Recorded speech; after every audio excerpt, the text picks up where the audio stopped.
They did not sing or tell stories that day, even though the weather improved, nor the next day, nor the day after. They had begun to feel that danger was not far away on either side. One morning, fording a river at a wide, shallow place, they saw that the great mountains had marched down very near to them. "Is that the mountain?" asked Bilbo in a solemn voice. "Of course not," said Balin. "That is only the beginning of the Misty Mountains, and we have got to get through or over or under those somehow before we can come into the Wilderland beyond. And it is a deal of a way even from there to the Lonely Mountain." Now Gandalf led the way. They asked him where he was making for. "You are come to the very edge of the wild. Hidden somewhere ahead of us is the fair valley of Rivendell, where Elrond lives in the last homely house. I sent a message by my friends, and we are expected." That sounded nice and comforting. But they had not got there yet, and it was not as easy as it sounds to find the last homely house west of the mountains. After what seemed ages, they came to the edge of a steep fall in the ground so suddenly that Gandalf's horse nearly slipped down the slope. "Here it is at last," he called.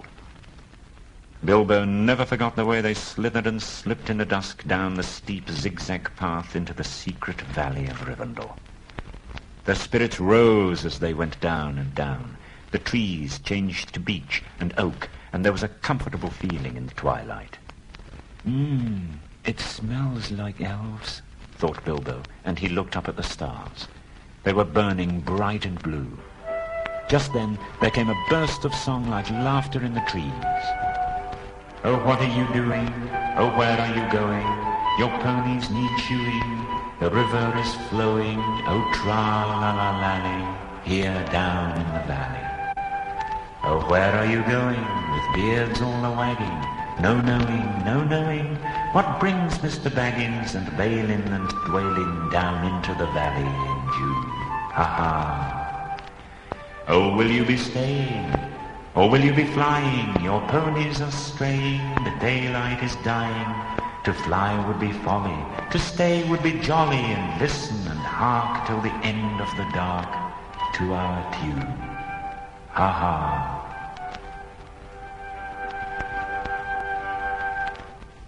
They were elves, of course. Soon Bilbo caught glimpses of them as the darkness deepened. He loved elves, though he seldom met them, but he was a little frightened of them too. Dwarves don't get on well with them. At last, one, a tall young fellow, came out from the trees and bowed to Gandalf and to Thorin. "Welcome to the valley," he said.